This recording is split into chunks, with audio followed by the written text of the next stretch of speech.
Hey guys, so நம்ம last வீடியோவில் வந்துட்டு டபுள் டேட்டா டைப்பை பற்றியும் லிஸ்ட் டேட்டா டைப்பை பற்றியும் பார்த்துருப்போம். இந்த வீடியோவில் வந்துட்டு நம்ம செட் டேட்டா டைப்பை பற்றி பார்க்க போகிறோம். நார்மலாக நம்ம எல்லாருமே வந்து ஸ்கூல் டைம்ஸில் வந்து மேட்ரிக்ஸ் எல்லாமே நம்ம படிச்சிருப்போம். அதுக்கப்புறம் செட் இதை பற்றி எல்லாமே நமக்கு தெரிஞ்சிருக்கும். மேக்ஸில் செட் அப்படிங்கிறது வந்து செட் ப்ராக்கெட் மூலமாக போட்டு நம்ம ஒர்க் பண்ணுறது எல்லாமே தெரிஞ்சிருப்போம். ஸோ பைத்தான்லேயும் வந்துட்டு செட்னா என்ன, செட் டேட்டா டைப்பை வச்சு நம்ம என்னென்னலாம் பண்ணுறோம், இதில் என்னென்னலாம் இருக்குங்கிறத வந்து பார்க்கலாம். இதுலேயே வந்து செட் மெம்பர்ஷிப்புன்னு சொல்லிட்டு ஒன்று இருக்குது. அதுனா என்ன அப்படிங்கிறது எல்லாமே இப்போ நம்ம கிளியராக எக்ஸாம்பிள்ஸோட போய் ஒர்க் பண்ணி பார்க்கலாம். நான் வந்து இப்போ என்னோட பைத்தான் இன்டர்பிரட்டர் ஓப்பன் பண்ணிட்டேன். இதை வந்து நான் set.py சொல்லி சேவ் பண்ணியிருக்கேன். இப்போ செட் அப்படிங்கிறத வந்து என்ன சொல்லுவாங்கன்னா அன்ஆர்டர்ட் அப்படின்னு சொல்லுவாங்க. அன்ஆர்டர்ட் அதுக்கப்புறம் இம்மியூட்டபிள் அப்படின்னு சொல்லுவாங்க. அதாவது வந்து நம்ம மியூட்டபிள் அப்படின்னா சேஞ்ச் பண்ணிக்க முடியும். அதாவது ஏதாவது ஆட் பண்ணணும்னா ஆட் பண்ணிக்கலாம், ரிமூவ் பண்ணலாம்னா ரிமூவ் பண்ணிக்கலாம். பட் இது வந்து அன்ஆர்டர்ட், இம்மியூட்டபிள், அதுக்கப்புறம் நாட் அலோவ் டூப்ளிகேட்ஸ். இதில் வந்து டூப்ளிகேட்ஸ் அலோவ் பண்ணாது. நாட் அலோவ் டூப்ளிகேட்ஸ், ஓகேவா? இதில் வந்துட்டு டூப்ளிகேட்ஸும் அலோவ் பண்ணாது. அதுக்கப்புறம் அன்ஆர்டர்ட், இம்மியூட்டபிள். அன்ஆர்டர்ட் அப்படின்னா என்னென்னா, இப்போ நீங்கள் 1 2 3 அப்படின்னு சொல்லிட்டு கொடுக்குறீங்கன்னா அவுட்புட் வரும்போது 3 2 1 கூட உங்களுக்கு வரலாம். அதுதான் அன்ஆர்டர்னு சொல்லுவாங்க. இம்மியூட்டபிள் அப்படின்னா இப்போ வந்து நீங்கள் 1 2 3 மட்டும்தான் வந்து செட்டுக்குள்ளே கொடுத்துருக்கீங்க. உங்களுக்கு வந்து 4 5 ஆட் பண்ணணும்னா உங்களால் ஆட் பண்ண முடியாது. அதுதான் இம்மியூட்டபிள். அதுக்கப்புறம் நாட் அலோவ் டூப்ளிகேட்ஸ் அப்படின்னா இப்போ நீங்கள் வந்து 1 2 3 மறுபடியும் 1 2 3 1 2 3 இந்த மாதிரி வந்து கொடுத்த வேல்யூஸையே கொடுக்கும்போது அது டூப்ளிகேட்ஸை வந்து அலோவ் பண்ணிக்காதுன்னு சொல்கிறாங்க. ஸோ இது வந்து கோடிங்கில் வந்து இந்த மூணும் எந்த மாதிரி ஒர்க் ஆகுது அப்படிங்கிறத வந்து இப்போ நம்ம பண்ணி பார்க்கலாம். பொதுவாக நீங்கள் ஒரு செட்டை கிரியேட் பண்ணணும்னா எப்படி கிரியேட் பண்ணணும்னா, சும்மா இப்போ நான் A = ஒரு வேரியபிள் நேம் கொடுத்துட்டு இது கமா போட்டு நீங்கள் ஒரு செட் ப்ராக்கெட்குள்ளே என்ன கொடுத்தாலுமே அது வந்து அது செட்டாக தான் எடுத்துக்கும். இப்போ நான் வந்துட்டு பிரிண்ட் டைப் ஆஃப் ஏன்னு கொடுக்குறேன். நான் ஆல்ரெடி நமக்கு வந்து டைப் செக் பண்ணுறது எப்படின்னு நம்ம வந்து ஆல்ரெடி ப்ரீவியஸ் வீடியோஸில் போட்டிருக்கோம். இப்போ வந்து பிரிண்ட் டைப் ஆஃப் ஏ அப்படின்னு நான் கொடுக்கும்போது எனக்கு வந்து செட் அப்படின்னு சொல்லி பிரிண்ட் ஆகும். தோ கிளாஸ் செட் அப்படின்னு சொல்லி எனக்கு இங்கே பிரிண்ட் ஆகுது. இப்போ இதுவே வந்துட்டு எனக்கு வந்து இப்போ என்ன பண்ணணும்னா செட் ஆஃப் ஏன்னு வந்துடுச்சு. இப்போ வந்து நாட் அலோவ் டூப்ளிகேட்ஸ்ன்னு சொன்னோம். இப்போ நான் வந்து என்ன பண்ணுறேன்னா கமா 4 5 மறுபடியும் 1 1 1 இந்த மாதிரி 1 வந்து நிறையா டைம் நான் கொடுத்துட்டு வெறும் பிரிண்ட் ஏன்னு மட்டும் இப்போ நான் கொடுக்குறேன். வெறும் எனக்கு ஏவை மட்டும் இப்போ பிரிண்ட் பண்ணு அப்படின்னு சொல்லி நான் கொடுக்குறேன். இப்போ எனக்கு அவுட்புட்டில் வந்து அது எப்படி வருதுன்னு சொல்லிட்டு நீங்கள் பாருங்கள். நாட் அலோவ் டூப்ளிகேட்ஸ்ன்னு சொன்னால் இப்போ நான் வந்து இந்த டூப்ளிகேட்ஸ் வேல்யூ வந்து நான் நிறையாவே கொடுத்துருக்கேன். பட் எனக்கு ரன் பண்ணும்போது அது அவுட்புட்டில் வந்துட்டு எப்படி காட்டுது அப்படின்னு சொல்லிட்டு இப்போ நம்ம பார்க்கலாம். ஸோ எனக்கு இங்கே பார்த்தீங்கன்னா 1 2 3 4 5 மட்டும் தான் வந்திருக்கு. பட் இங்கே இருக்கிற அந்த 1 1 1 இது எல்லாமே எனக்கு வந்து வரலை. ஸோ அதுதான் வந்துட்டு டூப்ளிகேட்ஸ் அலோவ் பண்ணாது அப்படின்னு சொல்கிறது. இப்போ எனக்கு இங்கே வந்து இதில் வந்து இண்டெக்ஸ் வேல்யூ அப்படிங்கிறது வந்து செட்டில் கிடையாது. நம்ம வந்து டப்பிள் ஆகட்டும் லிஸ்ட் ஆகட்டும் எல்லாத்துலேயுமே இண்டெக்ஸ் வேல்யூ வச்சு ஒரு வேல்யூ நம்ம பிரிண்ட் பண்ணிடுவோம். பட் இதில் வந்து இண்டெக்ஸ் வேல்யூ அப்படிங்கிறது ஒன்று உங்களுக்கு கிடையாது. இப்போ நான் வந்து இதை மறுபடியுமே பிரிண்ட் ஏன்னு கொடுக்கும்போது எனக்கு இந்த 1 2 3 4 5 வருமானே தெரியுது. இன்கேஸ் வரலாம், இல்லைன்னா வேறு மாதிரியும் உங்களுக்கு வந்து ஆர்டர் மாறியும் கூட வரலாம். ஸோ இதுதான் வந்து செட் டேட்டா டைப்புன்னு சொல்லுவாங்க. இப்போ இதுலேயே வந்து மெம்பர்ஷிப் அப்படின்னு சொல்லிட்டு நான் ஒன்று இருக்குன்னு சொன்னேன். இப்போது அது என்ன மெம்பர்ஷிப் அப்படின்னா என்னென்னா எப்படின்னா அதாவது வந்து இஃப் எல்ஸ் கண்டிஷனை வச்சு பண்ணோம். மெம்பர்ஷிப் அப்படிங்கும்போது வந்துட்டு என்னென்னா அதுக்கப்புறம் நாட்டை வச்சு நீங்கள் ஒர்க் பண்ணுற மாதிரி இருக்கும். அதாவது அதுக்கப்புறம் நாட் இது ரெண்டையும் வச்சு நீங்கள் ஒர்க் பண்ணுற மாதிரி இருக்கும். ஸோ அதை எப்படி ஒர்க் பண்ணலான்னா இப்போ இந்த ஏக்குள்ளே இருக்கிற ஏதாவது ஒரு நம்பர் இதுக்குள்ளே இருக்கான்னு செக் பண்ணோம். ட்ரூ ஆர் ஃபால்ஸ் தானே இஃப் ஸ்டேட்மெண்ட் கண்டிஷன் எல்லாமே. So if 2 in a if else ஸ்டேட்மெண்ட்லாம் எப்படி ஒர்க் பண்ணணுங்கிறது ஆல்ரெடி இஃபெல்ஸுக்கு நான் ஃபுல் வீடியோ வந்து நான் போட்டிருக்கேன். அதை பார்க்காதவங்க பார்த்துக்கோங்க. அப்போ தான் வந்து இஃபெல்ஸ் எல்லாமே வந்து உங்களுக்கு புரியும் நான் என்ன டைப் பண்ணுறேன் அப்படிங்கிறது. அதை கண்டினியூவாக பார்த்துட்ருக்கவங்க பிரச்சனை கிடையாது. நீங்கள் வந்து பிக்கப் பண்ணிக்குவீங்க என்ன நடக்குது அப்படின்னு சொல்லிட்டு. அப்படி இல்லைனாலும் நான் இதை வந்து கிளியராக ஒரு டைம் எக்ஸ்பிளைன் பண்ணுறேன். Not present.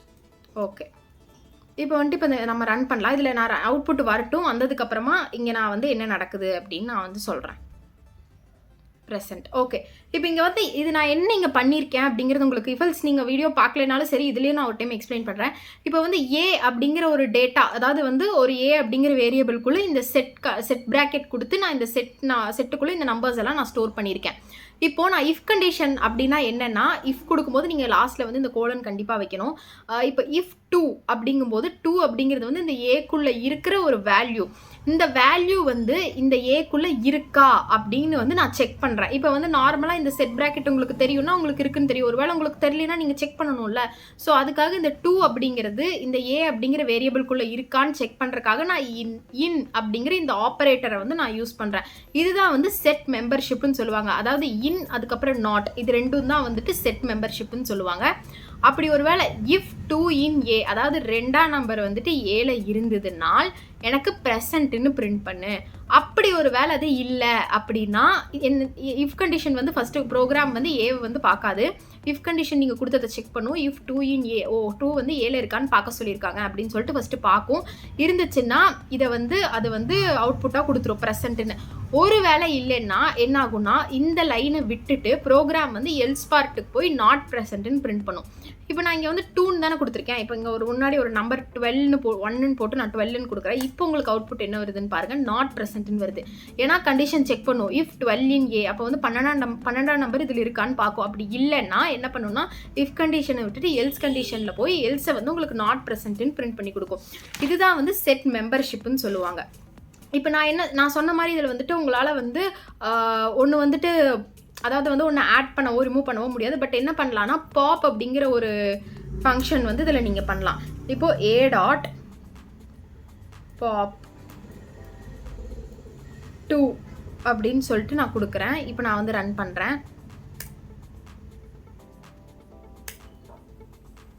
Sorry error print A.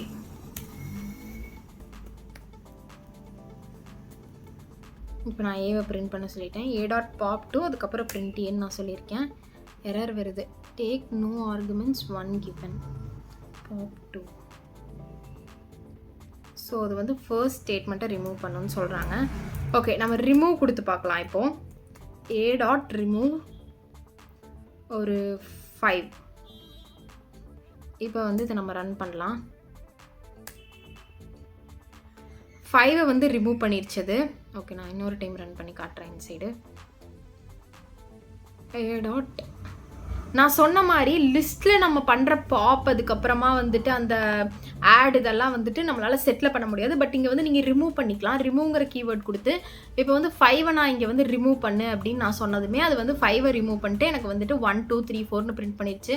Okay, அப்போ நீங்கள் வந்து அங்கே நிறையா 1 1 1ன்னு கொடுத்துருந்தீங்களே அது ஏன் உங்களுக்கு இங்கே பிரிண்ட் ஆகலைன்னு நீங்கள் கேட்கலாம். அதோ இங்கே 1 1 1 கொடுத்துருந்ததெல்லாம் இங்கே ஏன் வரலன்னா அது வந்து டூப்ளிகேட்ஸை அலோவ் பண்ணிக்காது. ஏன்னா இங்கே ஆல்ரெடி ஒரு 1 இருக்குது.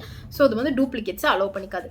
இப்போ நீங்கள் வந்துட்டு பாப் வந்துட்டு உங்களால் வந்து அதில் அது பாப் அப்படின்னு நீங்கள் கொடுக்கும்போது ஃபஸ்ட்டு லெட்டர் தான் வந்து அது ரிமூவ் பண்ணும். ஸோ இப்போ நீங்கள் வந்துட்டு இந்த ஏ அப்படிங்கிறதே நீங்கள் கிளியர் பண்ணணும்னு நினச்சிங்கன்னா ஏ டாட் கிளியர்னு நீங்கள் கொடுக்கணும். அதாவது இப்போ இந்த ஏங்கிற செட்டையே நீங்கள் டெலீட் பண்ணணும்னு நினச்சிங்கன்னா ஏ டாட் கிளியர்னு கொடுத்தீங்கன்னா இப்போ ஏ அப்படிங்கிற இந்த செட்டே வந்துட்டு உங்களுக்கு வந்து எம்டி ஆயிரும். செட்டே இப்போ கிளியர் ஆயிடுச்சு, எம்டி செட் ஆயிடுச்சு. ஸோ வந்து எம்டி செட் எப்படி கிரியேட் பண்ணணும்னா நீங்கள் இப்போ வந்து நார்மலாக நீங்கள் வந்து இந்த மாதிரி ஒரு செட்டை க்ரியேட் பண்ணிங்கன்னா இதுதான் எம்டின்னு நீங்கள் நினச்சிக்கக்கூடாது. ஸோ இருங்க, இப்போ நான் இதை க்ரியேட் பண்ணி ரன் பண்ணி காட்டுறேன். ஸோ இந்த மாதிரி நீங்கள் க்ரியேட் பண்ணிங்கன்னா okay sorry print type of என்ன கொடுக்கணும். ஓகே, இப்போ நான் ரன் பண்ணுறேன். எம்டி செட் அப்படின்னதுமே எம்டியாக இந்த மாதிரி க்ரியேட் பண்ணிங்கன்னா டிக்ஷனரின்னு அது வந்து எடுத்துக்கும். ஸோ ஏன்னா டிக்ஷனரிக்கும் இந்த மாதிரி தான் நீங்கள் ப்ராக்கெட் போடுவீங்க. ஸோ அந்த மாதிரி நீங்கள் எம்டி செட்டுன்னு இப்படி க்ரியேட் பண்ணும்போது அது டிக்ஷனரின்னு எடுத்துக்கும். அப்போ நீங்கள் எம்டி செட் எப்படி க்ரியேட் பண்ணணும்னா இந்த மாதிரி நீங்கள் பண்ணணும். செட்னு போட்டு சும்மா இந்த மாதிரி கொடுத்துட்டு இப்போ பிரிண்ட் டைப் ஆஃப் ஏட் நீங்கள் கொடுத்தீங்கன்னா உங்களுக்கு என்ன வரும்னா கிளாஸ் செட்டுன்னு வரும். ஸோ எம்டி செட் எப்படி கிரியேட் பண்ணணும், செட் ஆஃப் இந்த செட் நார்மல் ப்ராக்கெட் போட்டு நீங்கள் கொடுத்தீங்கன்னா தான் அது செட்டுன்னு எடுத்துக்கும். இல்லை நீங்கள் வந்து 2 செட் ப்ராக்கெட் கொடுத்தீங்கன்னா அது வந்து அது டிக்ஷனரின்னு எடுத்துக்கும். ஸோ இதுதான் வந்துட்டு செட்டில் வந்து நம்ம காமனாக பண்ணக்கூடிய ஆப்ரேஷன்ஸ் எல்லாமே வந்து செட்டில் என்னென்னலாம் ஃபங்க்ஷன்ஸ் இருக்குது, என்னென்னலாம் மெம்பர்ஷிப் இருக்குது அப்படிங்கிறதும் நம்ம பார்த்துட்டோம். ஸோ நெக்ஸ்ட் வீடியோவில் வந்துட்டு நம்ம டிக்ஷனரியை பற்றி பார்க்கலாம். கொஞ்சம் நான் வந்து சீக்கிரமாகவே வந்து இந்த டேட்டா டைப்ஸை வந்து டிக்ஷனரியோட நமக்கு முடிஞ்சது. அது முடிஞ்சதுக்கப்புறமா நம்ம கிளாஸஸ் அண்ட் ஆப்ஜெக்ட்ஸ் மெயின் டாபிக்கு போக போகிறோம். ஸோ இது வரைக்கும் நீங்கள் வந்து இன்னுமே பைத்தான் டியூட்டோரியல் நம்மளோட சீரீஸை ஃபாலோ பண்ணாமல் இருந்தீங்கன்னா இன்னுமே டைம் எதுவும் வேஸ்ட் ஆகலை. ஃபஸ்ட்லேருந்தே நீங்கள் ஃபாலோ பண்ணிட்டு வரலாம். எல்லாமே ஷார்ட் வீடியோஸாக தான் இருக்கும் அண்ட் அண்டர்ஸ்டாண்டபிளாக தான் இருக்கும். ஸோ நீங்கள் இன்னும் நான் டிக்ஷனரி வீடியோ போடுறக்குள்ளே எல்லாருமே பார்த்துட்டிங்கன்னா நம்ம கிளாஸஸ் அண்ட் ஆப்ஜெக்ட்ஸ் வந்து ஃப்ரெஷ்ஷாக ஸ்டார்ட் பண்ணலாம். இது வந்து நிறையா ப்ராஜெக்ட்ஸுக்கெல்லாம் யூஸ் ஆக போகுது இந்த ஊப்ஸ் கான்செப்ட் தான். ஸோ அது வந்து ரொம்பவே மெயினான டாபிக். கிளாஸஸ் அண்ட் ஆப்ஜெக்ட்ஸ் வரும்போது எல்லாருமே வந்து ரொம்ப அலர்ட்டாக இருங்க. ஸோ நானும் அலர்ட்டாக இருக்கேன். அதுதான் நான் ப்ரிப்பேர் பண்ணிட்டுருக்கேன். ஸோ நம்ம வந்து நெக்ஸ்ட் வீடியோவில் பார்க்கலாம். அதுக்கு முன்னாடி நம்ம சேனலில் சப்ஸ்கிரைப் பண்ணாதவங்க சப்ஸ்கிரைப் பண்ணிக்கோங்க. உங்கள் ஃப்ரெண்ட்ஸ் அண்ட் ஃபேமிலிஸ் எல்லாத்துக்குமே ஷேர் பண்ணி அவங்களே நம்ம கூடயே சேர்ந்து பைத்தான் கற்றுக்க வைங்க. நெக்ஸ்ட் வீடியோவில் பார்க்கலாம். பாய்.